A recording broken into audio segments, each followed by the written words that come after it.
Kryeministri Sali Berisha mori pjesë në punimet e konferencës së 48 të sigurisë që zhvillohet në Mynih, një organizim që mbledh së bashku të paktën 70 delegacione nga gjithë bota në përbërje të tyre kryetar qeverish. Në ditën e parë të konferencës u trajtuan dy çështje, ajo që lidhet me rolin e Gjermanisë në Europë dhe botë, si dhe çështje që lidhen me energjinë e sigurinë.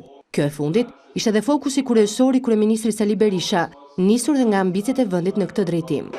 Shqipëria është një vend me potenciale të mëdha, por është një vend gjithashtu në të cilën duket se do kalojnë dhe gazsjellës të mëdhenj që sjellin gazin Kaspik drejt Europës. Ndaj dhe e konsiderova shumë të rëndësishme këtë seancë ku bisedova shkurtimisht me faktor kryesor që është presidenti i Azerbajxhanit.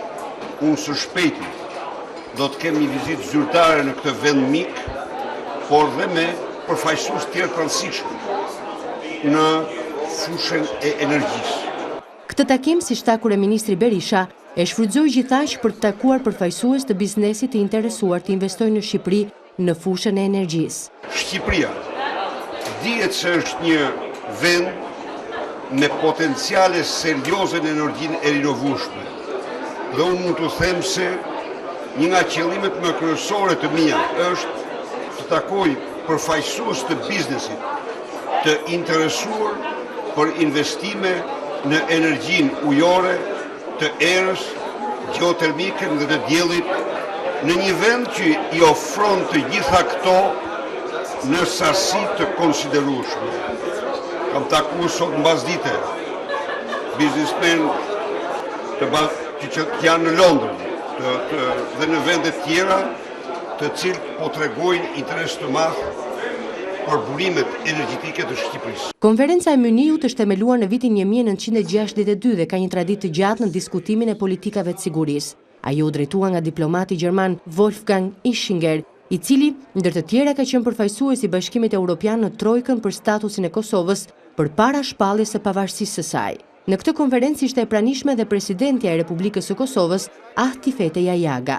Si një bashkim personalitetesh botror, në këtë konferencë nuk munguan sekretarja amerikane e shtetit Clinton, sekretarja amerikane i mbrojtjes Panetta, sekretari i përgjithshëm i NATO-s Rasmussen, përfaqësuesja e lartë e Bashkimit Evropian Ashton, kryeministri italian Monti, ministri i jashtëm i Federatës Ruse Lavrov, presidenti i Parlamentit Evropian Martin Schulz e të tjerë. Gjatë ditës së parë të punimeve të konferencës së Mynihut, kryeministri Sali Berisha zhvilloi dhe një takim me ministrin e jashtëm të Australisë, Kevin Rudd.